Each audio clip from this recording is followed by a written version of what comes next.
Raadiyoo Simbirtuu.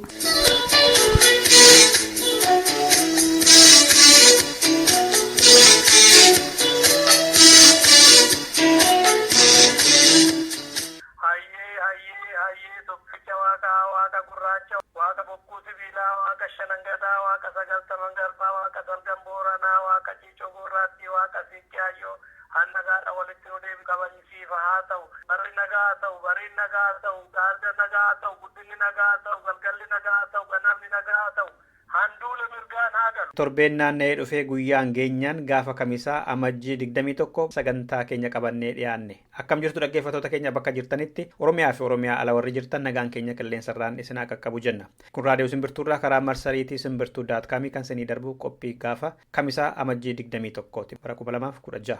Sagantaa keenyarraa akkuma innaa kaanii oduutiin eegalla. Oduun keenya har'aa hundisaayyuu waa'ee fincila xumura gabrummaa irratti Oromiyaa keessaa fi biyya alaatti kan xiyyeeffatu ta'a. Isaa booda immoo sirba tokko isin dhageessifnee qophiilee adda addaa qabna. Qabbii kana keessatti keessummoota adda addaatu haasaa godhu. Kanaaf hanga xumuraatti yoon waliin turtan qophii sanarraas sirboota isin affeerurraas irraa waawwattanii itti gammaddu kan jiru abdii qabna. Hanga xumuraatti waliin turan affeerraa keenyadha. Amma gara oduutti.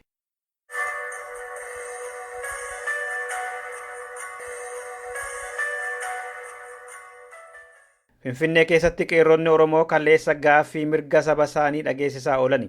Ayyaana Ximqataa amajjii 20 bara 2016 kaleessa kabajame irratti dargaggoonni wal gahanii gumaa warra kufanii ni baafna. Oromoon tokko Boronaaf Baarentuun tokkodha. Ka'ii mirga kee falmadhu jechaa oolani. Jamaa ayyaanaaf bahe hedduu keessatti. Sudaan tokkollee isaan irraa mul'atu ture jedhe maddi keenya achi ture. Humnati kaa fakkaatee deemu waraanaa fi poolisii osoo hin sodaatiin akkas jechaa oolani. Kaleessa Finfinnee keessatti dargaggoonni Oromoo.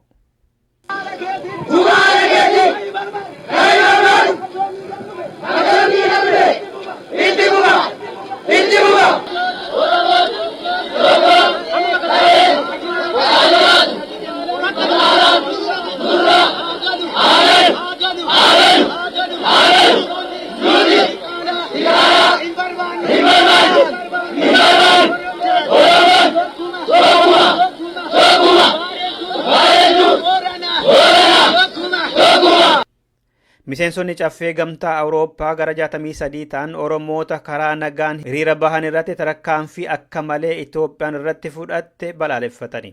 Mootummaan Itoophiyaa dhiitticha mirga dhala namaa jumlaatiin Oromiyaa fi Itoophiyaa keessatti gaggeessaa jiru hatattamaan dhaabee barattoota, gaazexeessitootaa fi mormitoota dhimma maastar pilaanii wal qabatee hidhaman mara hatattamaan akka hiiktu gaafatanis. Miseensonni caffee gamtaa Awurooppaa biyyoota gamtichaa garaagaraa irraa walitti bahan kun haala amma Oromiyaa fi Itoophiyaa keessa deemaa jiru irratti kibxata darbirraa kaasanii hanga kamisaa har'aatti mari'ataa turan biyya Faransaay keessatti. Amajjii 19 ibsa qabxii 15 qabu dhimma Itoophiyaa fi Oromiyaa irratti baasaniiru. Ibsa baasan kana keessatti maastar pilaaniitiin wal qabatee dhiittinsa mirga dhala namaa Oromiyaa keessatti raawwatamee fi warra du'aniifis qorannoo haqa qabeessaa fi loogii hin qabne akka gootu. Sababa ilaalcha isaanii fi yaada ofii wanta ibsataniif namoota hidhuu fi hoggoruu akka dhaabdu pilaanicha dhaabuuf murteessuun gaariidha. Garuu immoo sanarratti mormitoota uummata qaamota mirga dhala namaaf baabsanii fi warra dhimmichi ilaallatu hunda wajjin akka mari'attu qaamni mootummoota gamtoomanii dhiitticha mirga dhala namaa Itoophiyaa keessatti raawwatameera jedhamu akka seenanii qorataniif balbala akka bantu sabaa himaalee dhukkaamsuu akka dhiiftuu fi qubsuma humnaanii akka dhaabdu jechuudhaan gaafatanii. Kana malees gamtaan Awurooppaa fi biyyoonni miseensa gamtichaa waloonis ta'ee matayyaadhaan dhiittinsa mirga dhala namaa Itoophiyaa keessatti amma mul'ataa jiru ifatti gadi banii akka balaaleffatan. Pirezidantiin gamtaa Awurooppaa murtee 15 kana akka gara mootummaa fi caffee Itoophiyaatti, Komishiina Awurooppaatti, Mana Maree Awurooppaatti, itti aanaa pirezidantii Komishiina dhimma alaa fi poolisii nageenyaa gamtichaatti, gamtaa Afrikaa fi barreessaa mootummoota gamtoomanitti nuuf beeksisu jechuudhaan gaafatani. Dhaabbanni Dimokiraasummaa Uummata Oromoo maastar pilaanii Finfinnee dhibbaan dhibbatti dhaabbateera erga jedhee kaasee torbee tokko keessatti qofa Oromoonni 27 ajjeefamani. Gaafa amajjii 13 ture koreen jidduu gala dhaabbata Dimokiraasummaa Uummata Oromoo kan inni labse. Garuu gaafa sirraa kaasee hanga amajjii 20 kaleessaatti Oromoonni maastar pilaanii sana mormanii hiriira bahan 27 waraana biyyoolessaa fi loltuu addaatiin ajjeefamaniiru jedhee maddi oduu International Business Times jedhamu. IB Timesiin kaleessa akka jedhetti namoonni karaa nagaatiin hiriira ba'an 21 isaanii kan ajjeefaman gaafa amajjii 18ti. Keessattuu immoo poolisiin addaa yookaan liyyuu poolisiin dhalootaan Ogaadenoota ta'an Baddannoo fi Dirree Dawaatti bobbaafamaniitudha kan Oromoota ajjeesaa jiran. 27 isaanii kunis kan isaan ajjeefaman liyyuu poolisiidhaanidha jedhe IB Timesiin UK. Diddaan maaster pilaaniitiin sababeeffatee guutummaa Oromiyaa keessatti dho'ee kaleessas gama bahaa fi dhiyaa Oromiyaatiin itti fufee oole. Roobii kaleessaa barattoonni mana barumsaa sadarkaa lammaffaa fi qophaa'inaa magaalaa Gudar hiriira bahanii ajjeesuu fi hidhaan Oromoo irra ga'u haa dhaabbatu maaster pilaaniin dhaabbateera kan jedhu sobadha warri hidhaman haa hiikamanii jechaa oolani. Hiriira harka qullaa fi karaa nagaatiin ture sana garuu waraanni fi poolisiin itti bobba'ee reebaa fi hidhaa turanii jedhe maddi keenya nageenyaaf jecha maqaa fi sagalee kiyya naaf dhoksaa jedhe. Warri madaa'anii fi hidhaman hedduudha jedhes gama poolisii fi bulchiinsa aanaa Gudarii fi bulchiinsa godina Shawaa dhiyaatiin dhimma kanarratti bilbilee gaafachuudhaaf kan yaalle nama kaasu dhabne hin milkoofne yoo arganne guyyaa biraa qabannee turratti deebina. Warri hidhaman garuu gariin isaanii kaleessa galgala mooraa leenjii poolisii Sanqalleetti mooraa waraanaa Hoomichoo fi mana hidhaa Ambootti geeffamaniiru. Sanqallee fi Hoomichoo keessatti reebbichi guddaan isaanirra gahaa ture jedhame. Magaalaa Naqamtee keessattis roobii kaleessaa dargaggoonni fincilarra oolani. Naannoo kuusa bunaa duraanii magaalittii keessatti wal ga'anii hanga abbaan biyyummaa Oromoo mirkanaa'utti fincilli keenya itti fufa jechaa turanidha dhaadannoo fi sirbaatiin. Waraanni isaanitti ergame immoo aara nama boosisu itti facaasaa ture. Dargaggoonni itti qophaa'anii bishaan dursanii wanta deemaniif aaricha dhiqatanii itti fufani fincila isaanii reebbichii fi hidhaan immoo itti aane malee. Kaleessa dargaggoonnii fi jiraattonni hedduun isaanii Naqamte keessaatiin manaa fi karaarraa qabamanii hidhamaa turanii jedhe maddi keenya. Kanas qulqulleeffachuudhaaf kan yaalle bilbilli bulchiinsaa fi poolisii magaalittii nuu seenuu dide. Oromiyaa bahaanis magaalaa Asaboot keessatti diddaan maaster pilaanii sababeeffatee dilbata darbe eegale kaleessas itti fufeetu oole. Wayita jiraattonnii fi barattoonni gamtaadhaan gadi bahanii quuqqaa isaanii dhageessisanitti maaster pilaaniin hafeera isa jedhu dhaabbata muraasummaa uummata Oromoo hin amannu warri Oromoo ajjeesan seeratti haa dhiyaatanii liyyuu poolisiin Ogaadenaa nurra qubatee nurraa haa ba'u jechaa oolanii jedhe maddi keenya. Mootummaan immoo achittis reebbicha dhukaasaa fi hidhaan deebisaa ture jedhame. Baankiilee adda waa'ee adda bilisummaa uummata Tigraay wajjin hidhata qabu jedhaman keessaa qarshiin biiliyoona 5 guyyaa 5 keessatti baafamee gara baankii Oromootaa fi baankii daldala Itoophiyaa seenuun dhagahame. Sababiin isaa immoo waan lamadha jedha maddi keenya. Tokkoffaa mootummaa Itoophiyaa qarshii Oromoo irraa walitti qabee rasaasa bitee barattoota ajjeesaa jiru mormuudhaaf, lammaffaa immoo qabeenya isaa Oromoon warra isa ajjeesutti gurguruu fi irraa bituu dhiisuudhaaf waamicha dhiyaateef deebii kennuudha akka ta'e nuuf ibsan. Mootummaanis waan kanatti rifatee Oromoonni guyyaatti qarshii biyyattii 500 caalu akka hin baafne yoo hatattamaan barbaadu ta'e mootummaarraatii waraqaa deeggarsaa akka gaafatan kan jedhu baankota isatti hidhata qabanitti keessa ajaja dabarsuuti himama. Dhumarrattis Oromiyaa bakka adda addaatti alaabaan adda bilisummaa Oromoo fannifamaa jiraachuun beekame. Godinoota hedduu keessatti alaabaan ABO magaalaa fi baadiyyaa keessa karaa konkolaataa cinaatti dallaa waajjiroolee irratti bosona keessatti dallaa manneen barnootaa irratti utubaa ibsaa fi bilbilaa irratti bakkoota gabaafaa keessatti fannifamaa jira. Bulchitoonni poolisoonni fi milishoonni gandaa waan kanaaf qoratamaa jiru. Eenyu akka godhu garuu hin beekamne hangammaatti. Barattoonni xixiqqoollee osoo alaabaa sana qabatanii dhaabbatanii argamaniiru jedha maddi keenya. Hiriira mormii Oromiyaa keessatti deemaa jiru hedduu isaarratti uummanni ABO'n nu haa bulchuu jechaa jiraachuun beekamaadha. Dhaggeeffattoota keenya oduun keenya irraa kanumadha. Sirba kanaan gara qophii imalaatti dabarra.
Seenaa kee gootuu biyyaa otoo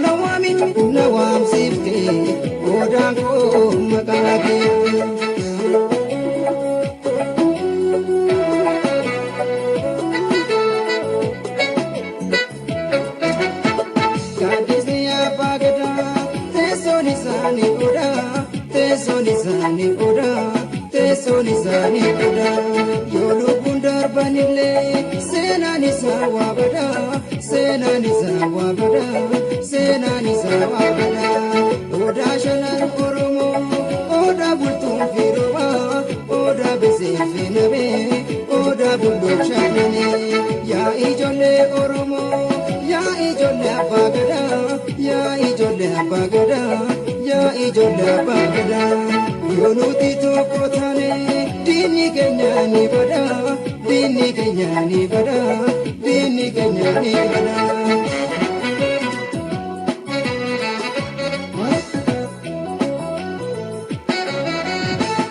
Chekake magarisa sirra orre dakarare ya harme to asifarsa oda sirra dakarare ulfatuga atismare ulfatuga atismare ulfatuga atismare ulfatuga atismare ulfatuga atismare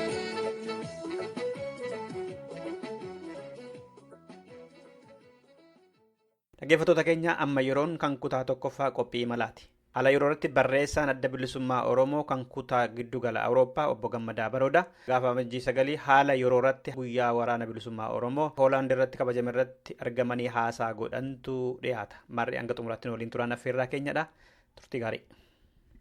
Seenaa qabsoon bilisummaa Oromoo keessa dabartee fi keessaafuu warraaqsa bilisummaa Oromoo yeroo ammaan tanaa maqaa waraana bilisummaa Oromootii fi maqaa qeerroo bilisummaa Oromootiin deemsifamaa jiru kana akkamitti irraa qooda fudhachuu dandeenya? Keessaafuu Oromoonni biyya ambaa jirru, Oromoonni diyaasporaa jirru kanneen ololaa fi afanfaajjii garaagaraatiin hamileen teenya cabxee manatti galle manarraa baanee qabsoo bilisummaa Oromoo waan dandeenyuun gargaaruu waan qabnuuf kanarratti wahiin jechuu barbaada.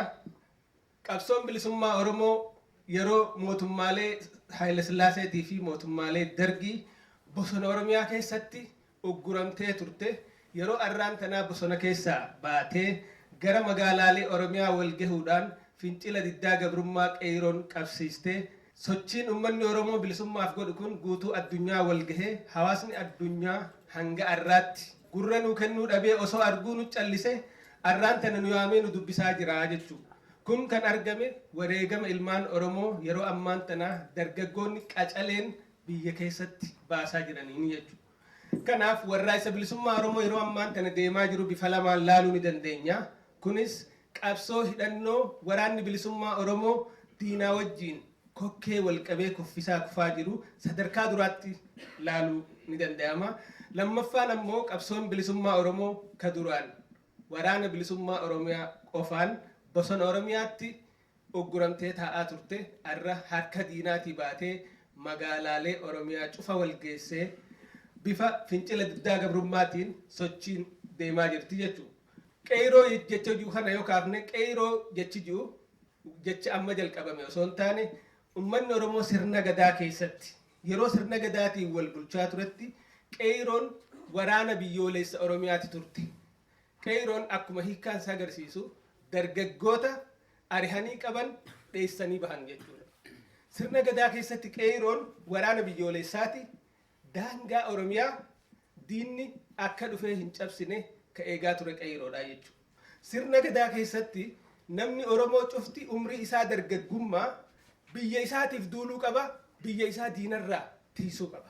Haala kanaan egaa uummanni Oromoo kabajamee kataa'aa ture. Haa ta'uuti garuu yeroo haalli addunyaa jijjiiramee koloneeffattoonni Awurooppaa Afrikaa sana addaan qoqqooddatan warri Habashaa Minilikiin durfamu Berliin irratti konferensii taasifame irratti qooda fudhachuudhaan Oromiyaan qooda isaanii akka taatu carraa argataniin humna meeshaa waraanaatiin nu caalanii goobanoota keenyallee hiriirfatanii laaffatuu sirna gadaatti illee dhimma bahanii nu cabsuu danda'an.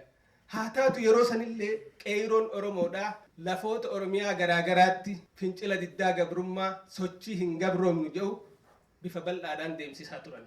Akka fakkeenyaatti qeerroon Oromoota Walloo Abbaa Waatootiin durfamtu Minilikii fi Yohannis waliin lola hadhaawaa deemsifanii caphanillee lolli isaan yeroo san deemsisan sochii qeerroon arraan tana fincila diddaa gabrummaatiif geessistu wal fakkaataa jennee ilaaluu ni dandeenya.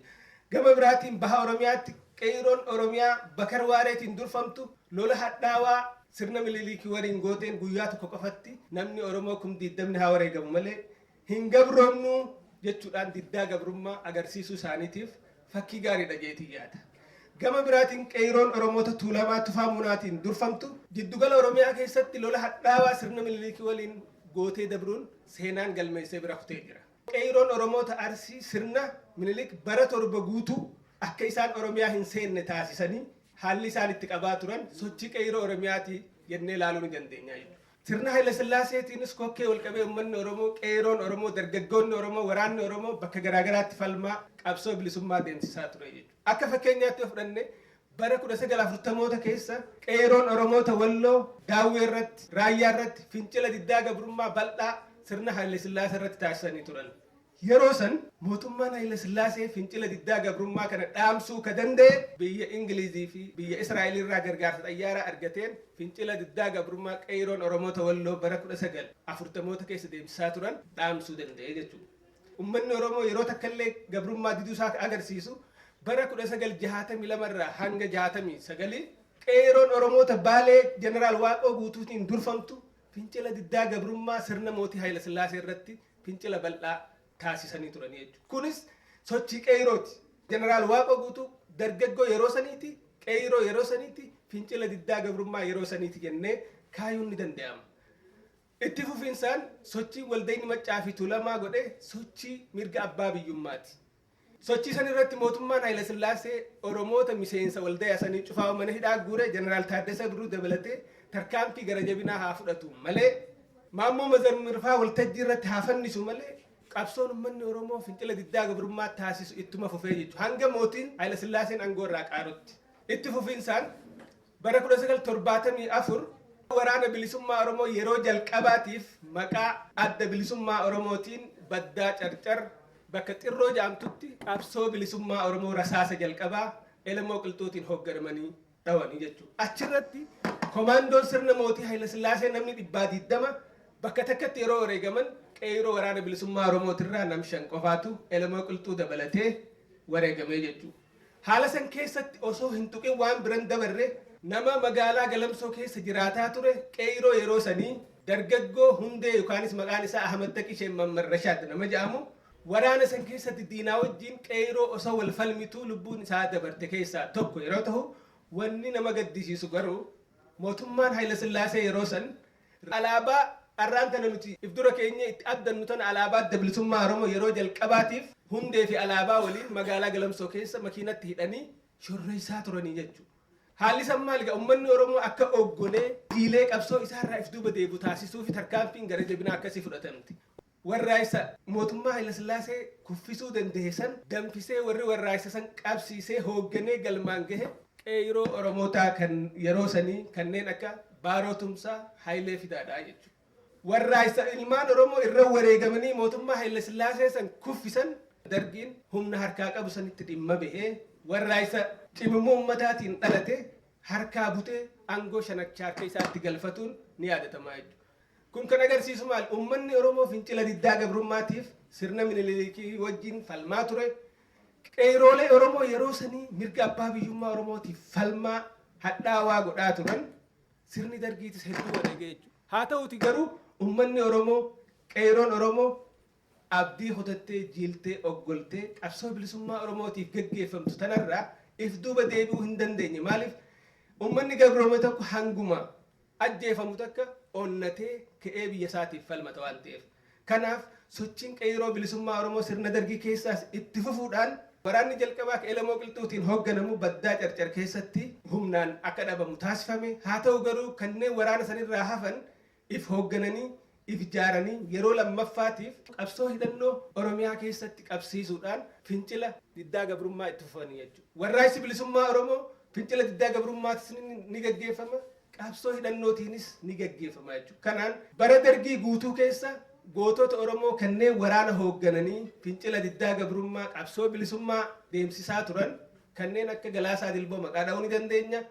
Waraanni Galaasaa Dilbootiin hoogganamu qabsoo hadhooytu waraana dargii wajjin godhaa ture jechuudha. Waraanni Jaarraa Abbaa Gadaatiin durfamus qabsoo hadhooytu qabsoo hidhannoo qabsoo bilisummaa Oromoo deemsisaa ture jechuudha. Kun cufti warraaysa bilisummaa Oromoo sirna dargii fonqolchuuf taasifamaa ture jechuudha. Kanaaf kufaatii sirna dargiitiif qabsoon uummanni Oromoo deemsisaa ture, warraaqsi uummanni Oromoo deemsisaa ture qooda olaanaa gumaache jechuun ni danda'ama. Dhumarratti sirni dargii eega kufeen booda bara 1992 uummanni Oromoo mirga if booda deebi'uu hin dandeenye mirgoota gurguddoo hedduu argate. Mirgoota san keessaa Oromiyaan akka biyyaatti mul'attee as baate. Uummanni Oromoo uummata biyya sanirra jiraatu, neeshinii biyya sanii tahee as bahee jechuudha. Afaan Oromoo afaan biyya sanii tahee as bahe.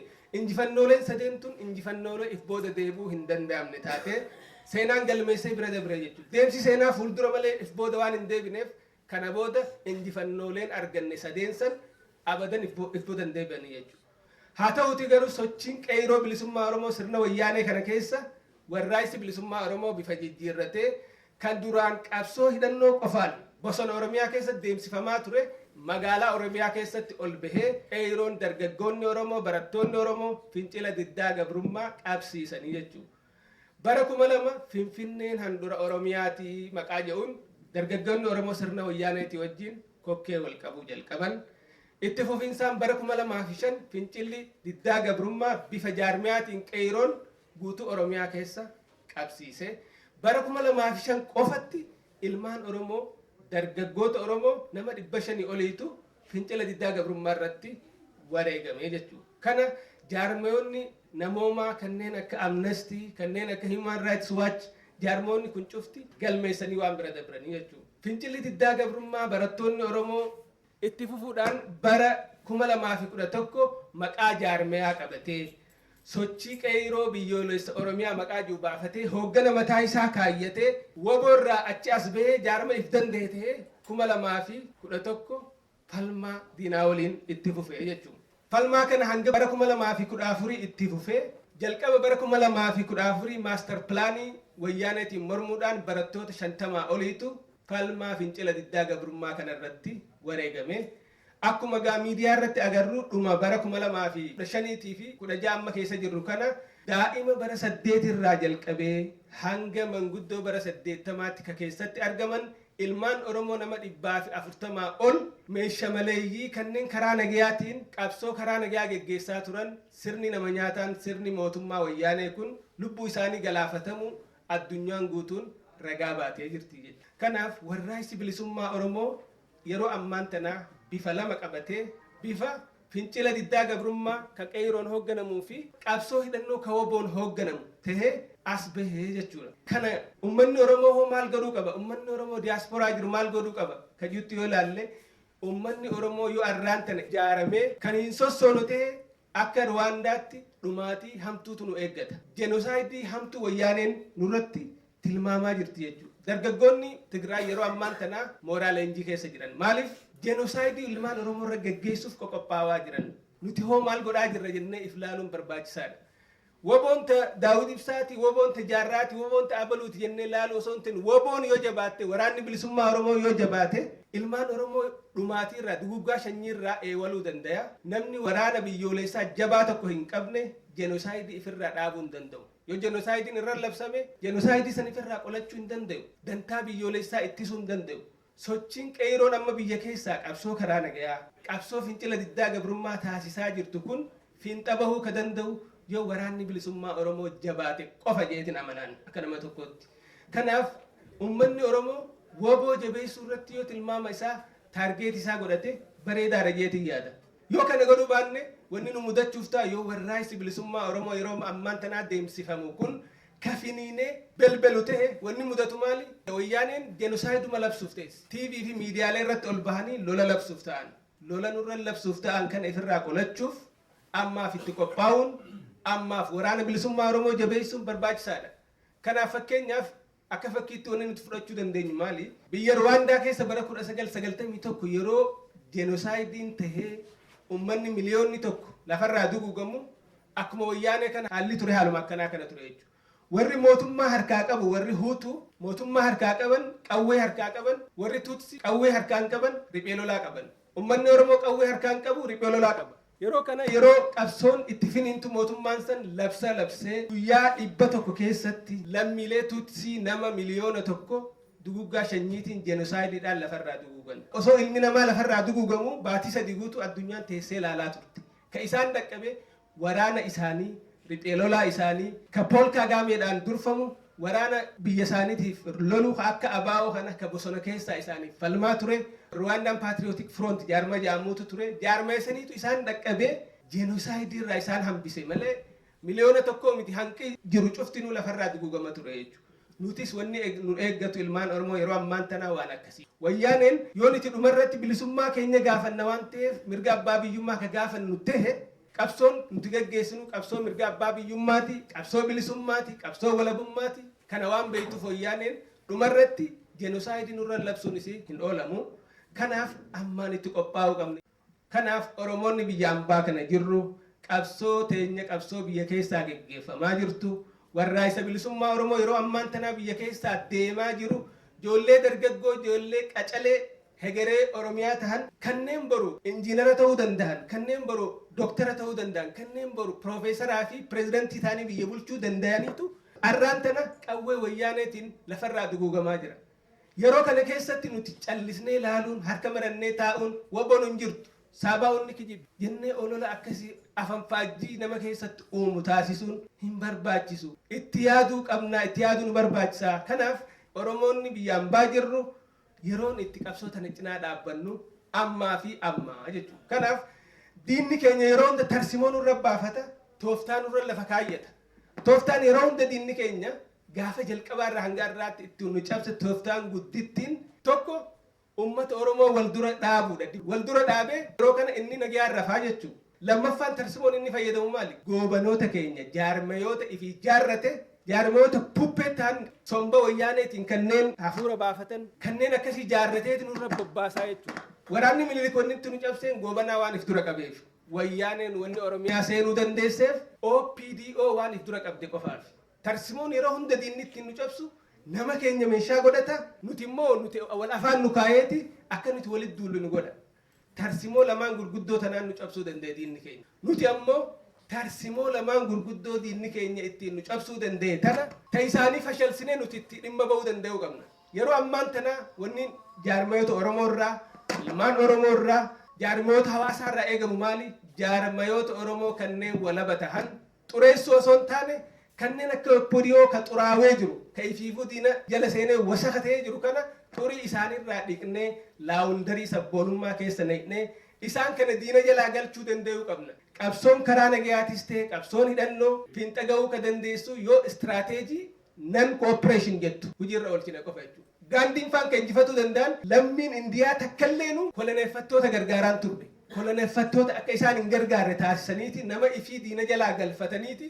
Sambooda warra Ingiliisan mo'atanii firraa baasuu danda'anii jechuudha. Nutis tarsimoon hunda duratti yaaduu qabnu tokkoffaan maali? Diina keenyaaf nama gargaaru lammiin Oromoo tokkolleen akka diina hin gargaaru taasisuu danda'uu qabna. Kana jechuun maali? Ilmaan Oromoo waraana mootummaa wayyaanee keessa jiran akka wayyaanee jalaa galanii wayyaanee ilmaan Oromoo meeshaa maleeyyii fixaa jirtu tana qawwee isaanii gara diina isaanii akka garagalchan warraa'isa uummataatti akka dabalaman yaamicha isaanii godhu miidiyaaleen keenya cufti kanarratti dalagu jaarmayoonni hawaasaa keenya kanarratti dalagu akka nam tokkotti sooshaal miidiyaa irratti ilmaan Oromoo diyaasporaa jirru kun shoora olaanaa taphachuu dandeenya. Maaliin ilmaan Oromoo diina gargaaranii diinaa waliin ilmaan Oromoo fixaa jiran kana akka isaan diina gargaaruu dhaaban akka isaan qabsoo uummataa dabalaman kana godhuun istiraateejii guddoo nurraa eegamtu takka jechuudha. Isin OPDO isin goobanoota isin qaqqallaa osoo hin taane afaan dippiloomaasii afaan siyaasaa afaan nagayaa hojii dabballummaa hojii miidiyaa isaanii irratti dalagne qooda kana fudhachuuf miidiyaan Oromoo shoora olaanaa taphachuu qabdi jeetii yaada. Lammiin Oromoo cuftinu nama OPDO keessa dalagu cufaa'uu ni beekna. Kanneen saahiba waliin turre kanneen obboleeyyan keenya namootuma Oromooti. Namoonni Oromoo kun akka diina jalaa galan. Namni lammii Oromoo tahee poolisa mootummaa wayyaanee tahee kana booda ilmaan Oromootti dhukkaasuu hin qabu. Kana godhuu danda'uu qabna dura. Mootummaan nama nyaatu sun ilmaan Oromoo nyaataa jira. Nu cinaa dhaabbadhaa jennee hiriira bal'aa akkasii taasisuun sabboonummaadha, sabaaf hadooduudha, naashinaalizimiidha, biyya fiitiif paatirootik ta'uudha. Hadooddii biyya agarsiisa, hadooddii lammummaa agarsiisaa jechuudha. Wanni guddaan takka sanii wanni nurraa eegamu. Lammaffaan immoo if jaarree bifa jaarmeyaatiin, jaarmee hawaasaatillee haa ta'u, jaarmee siyaasaatillee haa ta'u, namni harka maratee mana isaa taa'uu qabu kana booda. Yoo barutti isheena'uu barbaade malee. Agartanii jirtan viidiyoo waraanni bilisummaa Oromoo lubbuu keenya kennineeti isin ammoo waan dandeessaniin diinagdeedhaan nu cinaa dhaabbadhaa jennu gaafataa jira. Haala akkasii kana keessatti maallaqa keenya kan yeroo takkatti gabbaanee shaayitti dhuynu yoo waraana bilisummaa Oromootiif qusanne yoo qeeroo bilisummaa Oromootiif kan qusannu tahe nuti namummaa keessa hin jirru namaa gadi taanee jirraa gadi galoo taanee jirraa jechuudha. Yoo kana godhuu baanne boru ilmaan Oromoo kan mudatu akka aborjinoota Awustiraaliyaatti fazaazoynee biyya ifii irratti biyya teenya irraa nu buqqisanii gaara mul'ata gaara Hagos godhanii laga Raammis laga Mallas Zeenaawii godhanii lafa nuti kan nu cufaa'u irraa nu yaasanii fudhatanii Oromiyaa dhumarratti Tigraay godhanii fixuu ta'an jechuudha. Kanaaf biyya teenya irraa baqachuu osoo hin taane dargaggoota biyya keessaa osoo falmatu rakkoon irra geesse kana Nairobi dhaqi Kaayiroo dhaqi achiin ispoonsara si ergaa osoo hin taane kun sabummaa miti kun lammummaa miti. Biyya teetirraa diina si buqqaasee si ari'ee san achuma falmadhu maal goota Keeniyaarraa maal goota Kaayiroorraa kan biyya teetirraa si ari'ee nama si hin geenye tokko nama miliyoona 5 nama miliyoona 50 biyya isaarraa ari'aa jira. Ati dhiistee biyya namaa dhuftee biyya sadaffaa kuulii namaa ta'uu si wayyamoo biyya abbaa keetii sanirra falmattee achirra duutee biyya sanirratti mootii taatee jiraachuu si wayya. Ummanni Oromoo yeroo ammaan tana waan riseetilmantii assaayilamii biyya sadaffaa biyya lammaffaa jiru tana irraanfatee biyya isaarratti abbaa ta'uuf qophaa'uu qaba. Biyya isaarratti abbaa ta'uuf falmachuu barbaachisa. Achirra du'uu nu barbaachisa. Obboleeyyan keenya ka Kaayiroo yaamnu ka Naayiroobii yaamnu kan haa dhaabnu. Achuma taayaa falmatu biyya isaati maaliif hin falmanne? Dhiira akka isaati biyya sarraa isa oofee inni biyya namaa dhufee kuulii maaliif ta'a? Isini baay'isuu kiyyaaf dhiifama dirqama sabummaa yeroon itti bahannu yeroon isaa amma. Osoo yeroon hin dabarre woboo cinaa haa dhaabbannu osoo yeroon hin dabarre qeeroo cinaa haa dhaabbannu osoo yeroon hin dabarre uummata keenya biyya keessaa dhumaa jiru cinaa haa dhaabbannu kana cinaa dhaabbatuuf jaaramuudhaan tahaa kanumaan isinin jaa galatooma.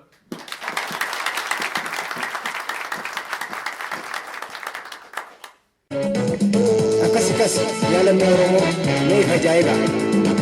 Oromiyaa bal'oo yabiyyaanuu qaba. Garaafi garummaan lakkisaa wallaba abahaa hariyaa ahabaa hafebba. Jabummaa mirkansa walabummaa sabaa. Dammaqi dammaqsi socho'i sochoosi iyya dabarsi halaala dhaabbattanii quba walitti hin qabina walitti koottaatii harka wara bal'aa Oromiyaa tokkummaa bilisummaa. Kadu'ee ol kajiruu gad. Kadu'ee ol kajiruu gad. Jiraachuu daamannaa. Saba goolaan miitoo qaani falmannaa.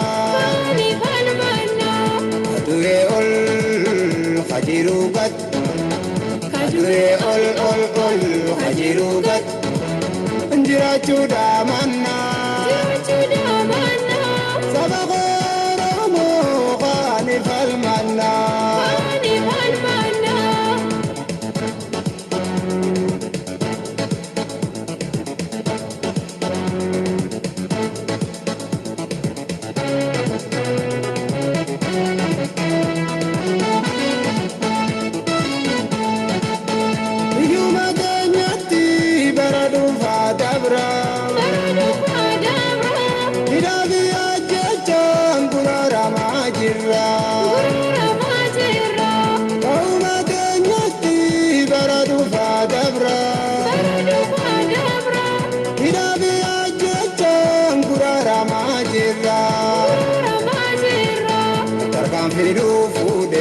Gabroon fatambara irratti garmama lafa lafee dhiira.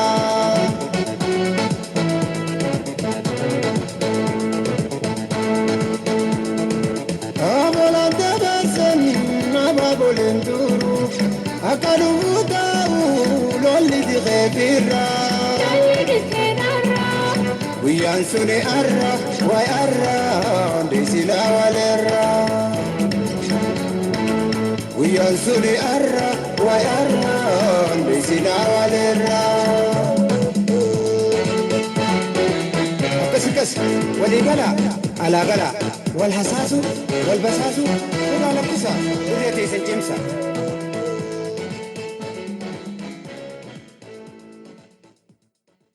Qophiin keenya ammas akkumatti fufetti jira. Amma immoo dabareen kutaa lammaffaa qophii imalaati. Kutaa kana keessatti immoo yaadaan gara biyya Jarmanii magaalaa Nuurenberg isin geessine. Kabajni guyyaa waboo maal akka fakkaatu gurraan isin geenya. Ayyaana sanarratti Oromoonni gara 3,000 ta'antu argamuutu himama. Horiin guddaa gara 13,000 oltu waraana bilisummaa Oromoo irroomsuudhaaf buufame. Haasaa godhame keessaa gaggabaabsinee hamma tokko gurra isin buufna. Ammas irra deebinee nooriin turaan affeerraa keenya.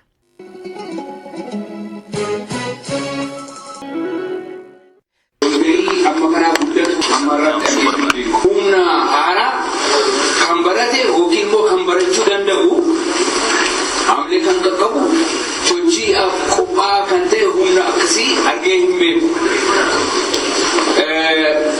Waan argee kuni akka lamatti hiikkachuu danda'ama.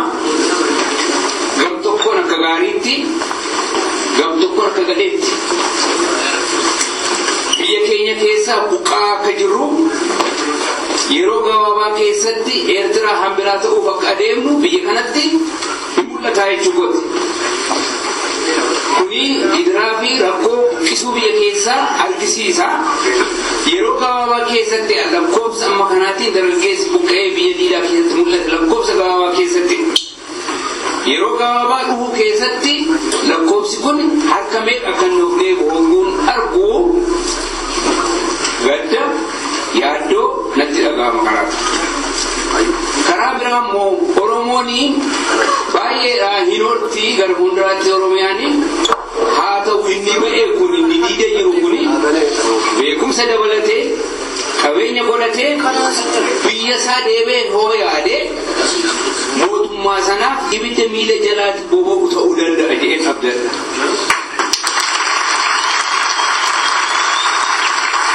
Kanaaf humna ta'ee uummata isa nu cunqursaa jiru sana buqqisuudhaaf mala itti malee bilisummaa isaa gonfachuudhaaf sin arguun koo humna kana jajjabeessa isa umurii gosa dulloomallee deebee akka ijoollummaan natti dhaga'amu na godha. Maaliifis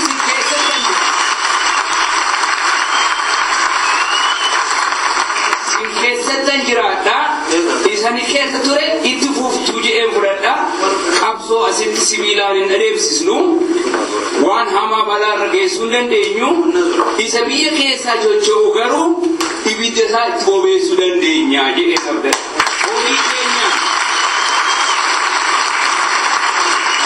Horii keenyaan, beekumsa keenyaan, gurmuu keenyaan, tokkummaa keenya akkasii argisiisuudhaan isa rafe neecha rafe sana kaasuu dandeenya. Kanaaf abdiin natti dhaga'ama.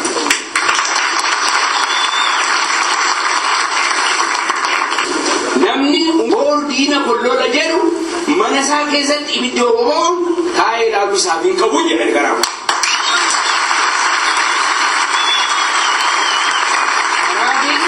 Dibooj bakka isaatti deemuutu isaaf qaba.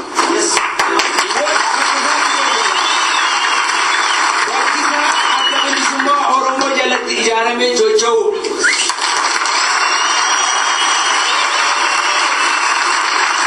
Adda bilisummaa Oromoo immoo qabsoo sibiilaa, qabsoo waraansa kan gaggeessu malee qabsoo televezyiinii irratti gaggeessamu miti.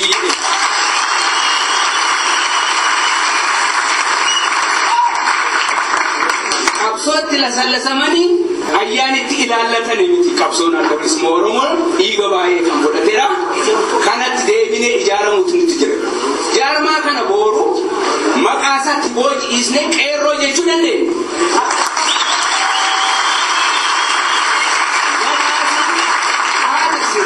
Tokkummaa bartoota Oromoo Awurooppaa kan jedhame jaarmaa bartoota Itoophiyaatu jiraayyuuti.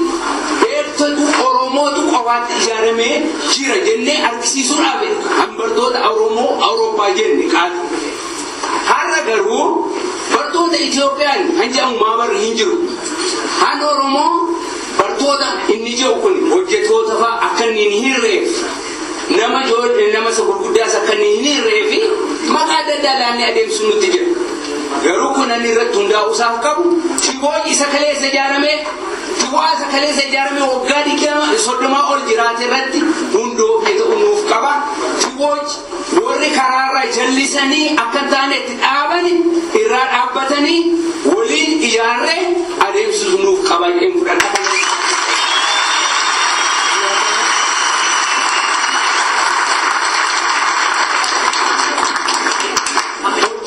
Yo birul fada bekola hakamo mesa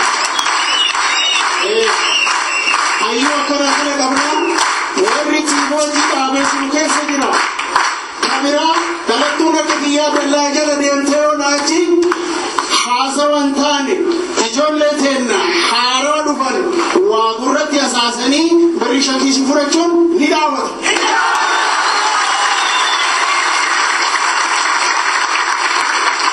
Nama murti rela udanda kerro noromo nuti kerro noromo hirum kam kukutum kam sena ibne hayudure timato kerro kan hoganu amachi lamagane kama to kon hoganamna kana saganta bodare tidebina injifano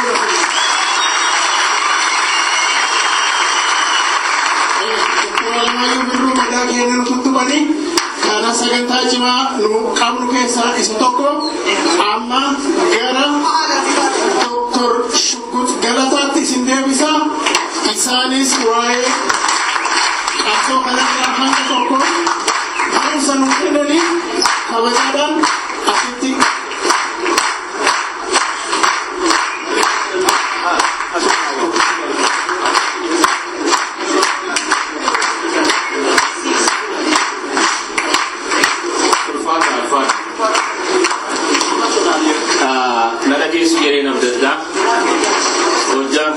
sagaleen kosdeera laki dhaabbiin natti tola dursa waa jechuun fedha namadha addunyaa kanarra hin jiraannaa barriin dhufaa hin darbaa baga guyyaa bara haaraa kanaaf nu geesse barri dhufu bara injifannoo nuuf haa ta'u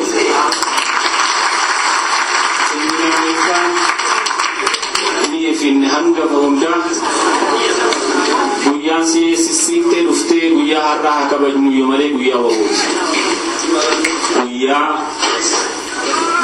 humni waraana bilisummaa Oromoo 1979 haala handhuuftuu sanaan dura keessa darbee kaayyoof dhaabbii ofiitti cichuun nama hin diigu naman balleessu jedhee taa'ee murteeffate dhaamsi kun bara baraan Oromoo keessatti haa jiraatu kaayyoo ofiitti cichuun naman balleessu ni jedhu kun haa jiraatu jedhanii 1979 murteessanii 1980 irraa kaasee bara 36 lakkaawwate kan itti kabajamu kanaaf guyyaa kaayyoof baga nagaan nu geessee jedha. Uummanni isaaf wareegamu hin qabne biyyi isaaf wareegamu hin qabne biyya ta'es hin ijaaramu uummata ta'es jiraachuu hin danda'u. Kanaafuu kabajaan bara baraaf waraana bilisummaa Oromoof haa ta'uu jedhan malee itti aansuun koree hojii gaggeessituutii Booj Dameesaa naannoo Nuurenberg haala akkasii aanjahaa kana qopheessee as geenyee asitti yaada keenya akka nuti wal jijjiirruuf warra walitti nu fide hedduu galatoomaan jedhaa isinillee akkas yeroo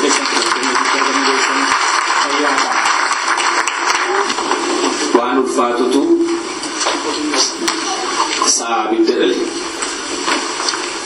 arraabbachuuf ishee guba dhiisuuf ishee ulfaata haala bilisummaa Oromoo yeroo ammaa kana keessa takka lama sadii jedhanii lakkaawanii waa hedduu ibsuuf namatti ulfaata dhiisuuf namatti ulfaata kana bilisummaa Oromoo facaase kan hammatee itti na dargaa jedhee dhaadeffataa jiru hedduu baay'eetu intarneetii irra lama sadii afur shan ta'ee walitti dhufee bilisummaa Oromoo jedhee moggaafatee kan ibsatu hedduutu jira. Isa kana keessaa isa kami jedhaniillee tokko lama sadii jedhanii lakkaawwachuuf nama dhibaaf. Haa ta'u immoo dhugaan tokko jirti.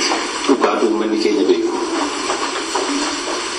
Haa ta'u dhugaan tokko ni jirti. Dhugaa diinni keenya beeku. Haa ta'u dhugaan tokko hin jirti. Dhugaa halagaan beeku. Alaabaa maxxanfadheef, chaappaa tolfadheef, lama sadii ta'e walitti dhufeef, isa hojjetamaa jiru ufitti saameef, tarii walii keenya wal burjaajessuu dandeenya. Tarii walii keenya karaarra wal jabeessuu dandeenya. Oromoon hangafa isaa kabaje. Hangafa eega kana kabaje yeroo jedhan immoo gandumaan kabaje jechaa miti. Amantiin kabaje jechaa miti. Safuun keenya akka isaa qaba.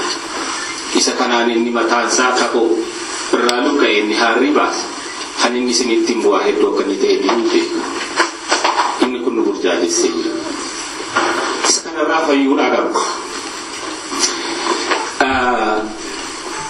Bara darbee Firaanfartitti warri jirtanii ni jirtu jedheen herreega akkasuma bakka bu'aa dhaabaa ta'ee waa jechaa ture. Haala anjeffannee waa hedduu tottolfannee amma balali'uuf jenna barri 2015 2014 irra nu wayyaa jedheetanii haasaa qotuun kana na amanaa jedhe.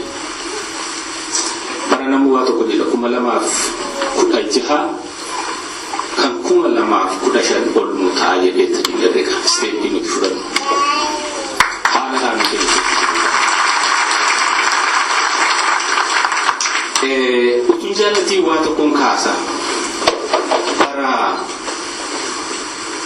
haala amma keessa jirru dubbachuuf waa xixiqqoon ka darbe kaasirraa kan hafe wal hubachuu hin dandeenye. Ka darbetti isin hidhuun barbaadu ammoo jaallannee miti. Iji amma fuula dura kana argu yoon akkas galagalees akkasuma arguu danda'uutu narra jira. On kanaatiin achi hin argu jechaadha waan sagale. Dhaabna bilisummaa Oromoo rakkina keessatti dhalate. Rakkina keessatti guddate. Ammallee rakkina keessatti jedhu rakkina falmata jecha. Rakkoon isaa gaafa dhalate gaaffii uummata kanaa haala siyaasa addunyaa, haala gaafa Afrikaa, haala impaayera Itoophiyaa keessa, haala Oromoo keessa yoo akkam goone formuleetii godhannedha irra aanuu dandeenya jedhaniiti rakkoo isaaniitu. Gaafa isa kana fixatanii akka adda bilisummaa Oromootti lafa kaawwatanii gadi bahanii gaaffii isaanii gaaffii uummataa godhanii gaafa gadi bahanii rakkoon ture yeroo irraa yerootti adda. 78 yoo fudhanne Somaaliyaa fi Dargii jidduutti waraanaan achuutama. Keessa isaas rakkoon isaanii ture. Gaafa amma guyyaa oobuuf waree lafa kaawwatan tokkofiinsa keessaa rakkina addaarraa oolaniiti kanaaf lafa kaawwatan. Sun sanaan hin dhaabbatu. 81 hooggana isaatu jalaalu. Hooggana isaatti kaffaleeti deebi'ee hooggana haaraa godhateeti qabsoo kanatti fufe. 89 dura dirree saaquudhaaf karaa dhihaa bahanii akka jirutti salgiin tokko jalaa ture. Dhiisni jenne deebi'anii salgiin inni lammaffaa salgii tokko keessaa nama tokko duwwaa ture. Salgiin inni lammaffaatti fufee qabsichaa dirree dhihaatti buuressuu danda'a. Dirree bahaatti hooggana nama 11 haayiduree taanuu haayiduree isaallee bakka dhabeetti deebi'ee dhaabbata. 91 booda 92 booda hooggana qaroo ta'an hedduutti dhabe. Walirraa utuu hin citiin dhawaataan dhaaba kan akka chaalenjii gochaa jiru waa gurguddaan lama. Tokko uummata Oromoo keessatti hoogganna akka inni hin biqille gochuu. Lama jaarmiyaa walaba ta'ee uummata kanaaf falmu akka inni jiraanne gochuu dhallabashaas ta'e warri kaan nurratti hojjechuurraa hin dhaabbatu. Kun har'allee nu harka jirti. Har'allee nu harka qabaa jirti. kana dhabsiisu namni hiriyaa baay'ee qabu biyyaa tokko qabu. Hayyiduree bilisummaa Oromoo sakan hayyiduree bilisummaa Oromoo sakan hayyiduree bilisummaa Oromoo kan immeejii uummanni kun qabu orkuuf fayyaada. Isa kana keessaa guddaa kananiin kaasu bara 2008 hanga 2013 qaanii Oromooti irra tarkaanfachuu hin dandeenye. Maaliif?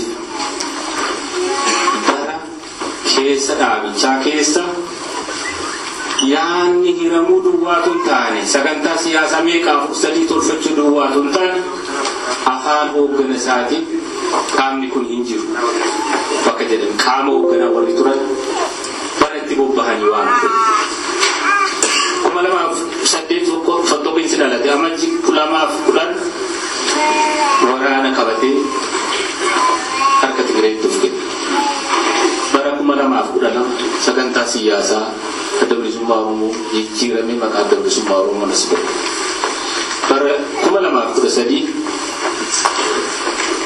suuraa hoogganaa warri qaban sagantaa siyaasaa jijjiirratanii maqaa jijjiirratanii as ba'an hunda caalaa jechoo fi gariin tokko faana galee qabsoon bilisummaa Oromoo fi waraanni bilisummaa Oromoo kanaa booda kibba keessa hin jiru jedhe dikileerii godhe. Kanaaf harka hin kennine bilisummaa Oromoo. Kanaaf harka hin kennine uummanni Oromoo. Waggaasaa keessatti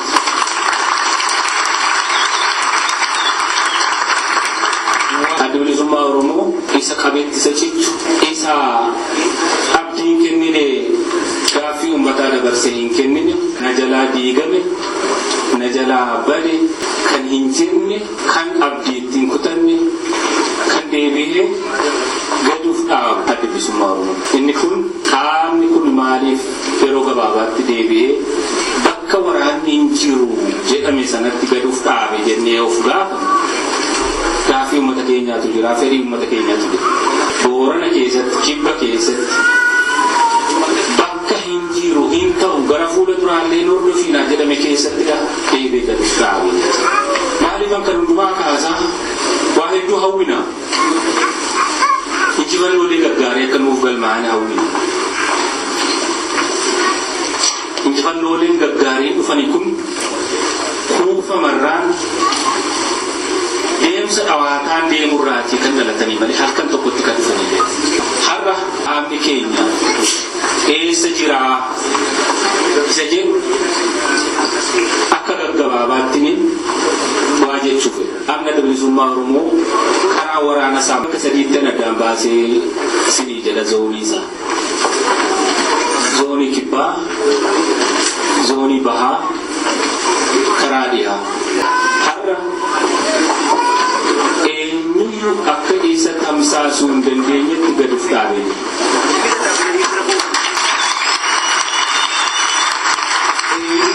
Eenyuyyuu akka isa tamsaasuu hin dandeenyetti gaduuf dhaabee jira. Kana onnee karraa isinitti maaliif hin kana jira?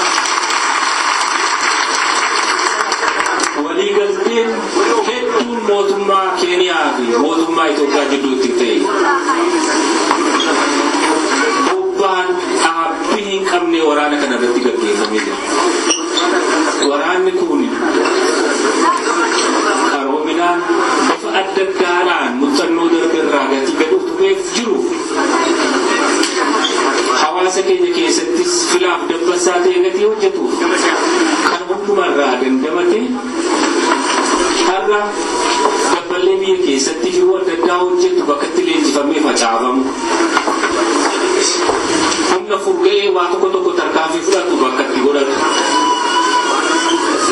Ammoo fincila dagagummaa keessatti haalli zaliilii isaaniitti ta'ee biyya keessaa bahuu warra isaanirra jiruuf isa kaan ofitti fudhatee leenjifachuuf isa kaan immoo tuqee ittiin gara biraatti darbu tolchuudhaaf humna jabaataa ta'ee jira.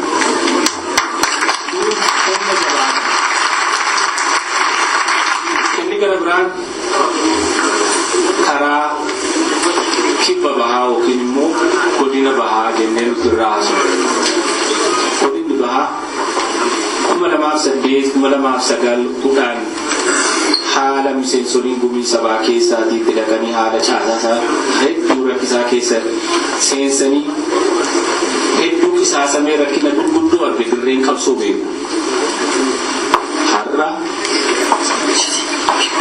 bakka dur foolii isaa beeku bakka dur keessatti totocho'aa ture hunda keessatti deebisee gaduuf dhaabee sanarraati humni furgahaate ol bahee bakka garaagariitti badda Harargeetti ol bahee tarkaanfii adda addaa haala fudhachuu danda'u keessattidha jechaadha.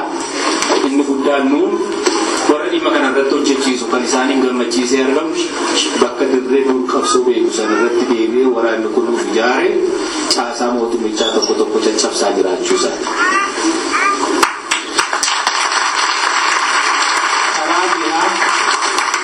Karaa dhihaa yeroo dheeraa booda haalli karaa sanaa caasaan dhibee muraasatti namoota xiqqaatti lakkaa'ame ture. Dhaabni kun itti seenuufis harri karaa Sudaan jiru haala anjahaa waan hin turre yeroo dheeraaf itti rakkateetti bidiraa karaa adda addaa iyyaalee ture.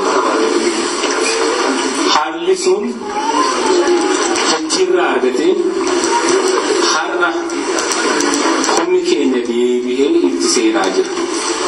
Humni keenya deebi'ee haala jiruuf isaaf aanjeffatu tottolfataa jira. Waa guddaa tarkaanfii gurguddaa fudhachuullee baate haala uummata keenya keessatti itti madakaa jiru bakka heera jechuu afaan guutee galiin dubbata. Kan isarraa hafe humnootiin bakka irraa furgahanii bakka barbaachisetti waa xixiqqaa kan hin himatamne tarkaanfii adda addaa fudhatanii kadeeban inni jiru kun gahaa miti. Uummanni Oromoo umurri fincila gabrummaa akka nuti ilaalutti waraanaan utubameeti bakka gahaa jira. Waraanaan hin utubamin bakka gahuu hin danda'u jenna. Waraanni kun immoo nama caalutti mana diigame deebisee ijaara. Namni mana diigame deebisee ijaaru beekumsaa gaarii qaba. Karaa waraana keenya kana fakkaata. Karaa jaarmiyaa fi siyaasaa waan gabaabaa jedha.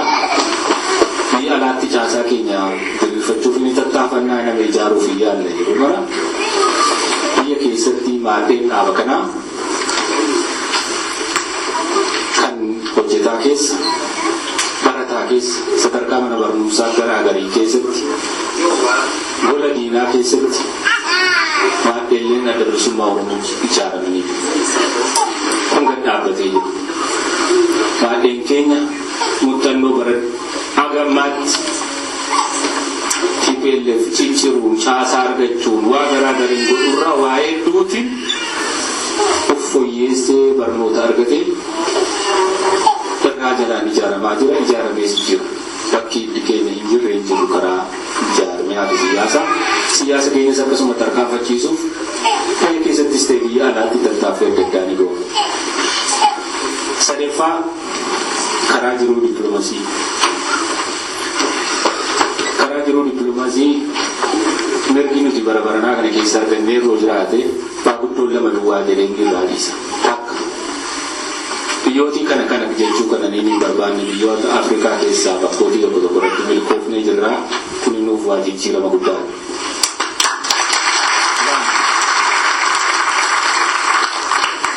Tokkummaa Awurooppaa keessatti obbolaan keenya biyyatti nu gashaa ilmaanni galleeti karaa nagaa dhibee Oromoo hiikna jechaa gariin immoo biyya keessa jirra yoo miidiyaa gaarii arganne ilmaata kana moonee jijjiirama uummata Oromoo finna jechaa nuti immoo nu gadiina mootummaa jiguuf deemu mootummaa abbaa irree gatii isiniif hin qabu. Soqotaa kanaa ta'uu mannaa dhiistan illee isinii wayya jechaa kana sadiitu isaanitti ture. Kana sadii torbee ta'uu keessatti waajjira wal fakkaatu irra deemaa turre nutii fi waayiloonni keenya warri wal fakkaanne akka tokkoon warra nama siniin jedhe kun mugashaa akkas ta'an rakkoon hin jiru sinis kottaa dawwataa ta'aati jijjiirama fi inni kaanis miidiyaan akka nuuf eeyyamu haa ta'u kana sadii keessaa yookiin rakkina mataa isaaniif haa ta'u yookiin jecha keenya dhagaanii haa ta'u waan nuti barbaanne nu ta'e filmaata baranaa kana keessa dhaqee dawwataan ta'anuu jedhee yookaan hin dikileerii kun waa guddoo hiika mataa isaatii qaba jechuudha. Inni itti aanu yeroo dheeraadhaaf kan walitti kuusne Oromoota ajjeefaman Oromoota bakka isaan bu'an dhofkan kan 92 hanga yeroo gabaabaatti walitti kuusuu dandeenye waan leen fidii waan fidii rikardiidhaa mootummaa gamtoomanii sirnaan nurraa fuudhanii at least recognize godhanii qabatanii jiru. Kana kaasuu nan danda'a. Inni sadaffaan yeroo hunda mootummootiin wal duraa duubaan dhufan Oromoo walii isaa yeroo isa garbiraarraa immoo qopheessuudha kan isaan ittiin taa'u. Isa kan dhimma keenya jenne salphaa fakkaataa tumsi jaarmolee shanan wajjiniin nuti barana ijaarre obbolummaa kaboorit ta'anii tumsa qabsoo kan har'aa nu ta'e haala bifa qabeessa ta'een haala wal egeree booru wal nu hojjechiisuu danda'u tokkootiin jaarmolee shan tumsa ummatootaa kan bilisummaa jennee kan nuti ijaarre bara baranaa kana keessa milkii nuu ta'ee jira. Bu'aa isaas karaa garagarii argaa jirra. Har'a biyya keessaatii gara Gambeellaatti inni baqatu rakkoo tokko malee inni gara Ogaadeenitti deemu gara tokkotti dachaafatu. Bakka irraatii hanga biyya alaa keessatti waliin hojjechuu irratti bu'aa guddaa nu argisiisee jira jecha.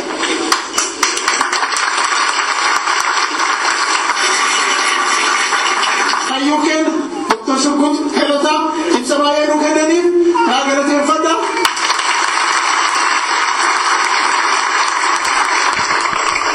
Oromoon harka bullaan lolu, Oromoon uleen hin lolu, Oromoon maalanuu dhabe, maaliin lola Oromoon uleen lola. Biyya biddaan sitti deemu akka dhagaan darbatta.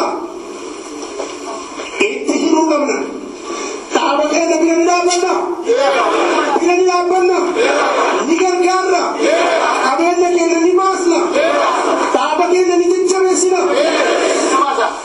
Yoo dhaaba keenya jajjabeessitan fadhillee kunoo dirrellee kunoo qofaa miti. Oromoon ciccimoon nu caalaa ciccimoon biyya biraati. Awustiraaliyaa fudhaa, Minisootaa fudhadhaa, warra Suudi Arabiyaa fudhadhaa. Waan kaleessa isaan itti jiran waan kaleen gadda godhaa jiran. Bara baraa nuti rafii dammaqii. Yoo qabsoo moo'ite takkaa giri jenna. Yoo qabsoo qabbanoo itti achumaan rafna. Warri du'e itti gaabbamu itti gammada. Ta'ee nuuf du'a. Kana beekuu qabna. Qabsoon keenya rafii dammaqii torbaan tokko bultii 15 ta'uu qabu. Itti fufiinsa xiqqama mataa tokko keenya rafirra kenne Oromoon hin jiru. Oromoon yoo jiraatu kontiraata fuudhee akka kennaa jireenya gaarii jiraachuu nama barbaadu. Garuu kana mala dhiisee of mulqee nama lubbuu namaa kenna. Qabeenya dhoogannaa nuti. Qabeenya keenya dhoogannaa illee yoo irra kenne Oromoon kontiraata fuudheetiin achitti nu bilisaamsaa nullee qabeenya keenya qaama kan deemnees loluu qabna. Ka siyaasaas babal'isu, ka qabeenyas kennu, ka jilbiinfatee lolu, ka kennaa kana. Yoo nuti deemnee biyya baane diinni abboota keenya, hawwata keenya salphisee akka daa'imman nurraa du'an, maanguddoo nurraa du'e, dooktarii nurraa du'e, barsiisaan nurraa du'e. Warri salphataan nu salphise namni mana ofiitti salphataa yaadama. Mana keenyatti salphanne dhooqa. Mana keenyatti fannifamne karaa keenya duratti. Wantooti dhaqee isaantu nu jiru. Woobaa bira dhaabbanna. Woobaa keenya bira ni dhaabbanna. Woobaa keenya bira ni dhaabbanna.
Qophii keenya har'aa kanumaan xumurree jirra. Waan nu caqastaniif horaa bulaa. Torbee dhimmoota biraa qabannee walitti deebinaa. Sirbattaanu kanaan nagaatti.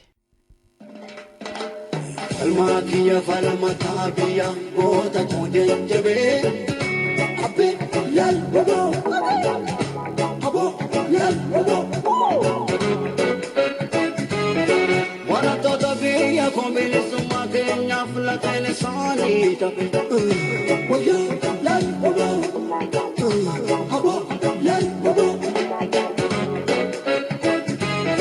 bilisummaa ta'uu galanni isaanii barattoota keenya bilisummaa ta'uu galanni isaanii barattoota keenya yeroo wareegamu qabsoofne bilisummaa ta'uu galanni isaanii barattoota keenya bilisummaa ta'uu galanni isaanii barattoota keenya yeroo wareegamu biyya keenya wanti bara baraan barataa biyya koora saasaan tumtaniif akka lammiin koo beekumsaan dammaqee gabrummaa jalaan baane beela keenyaaf dhimma wittanii quufni keenya maaffisin dhibaa mirga namummaa keenya nu sarbitanii yoo dubbanne maaffisin dhibaa dhiigni qulqulluun dhangala'ee magaalaa Finfinnee walakkaan odaa biqilche arguddirana waliin seerri baagada addunyaa fuudhe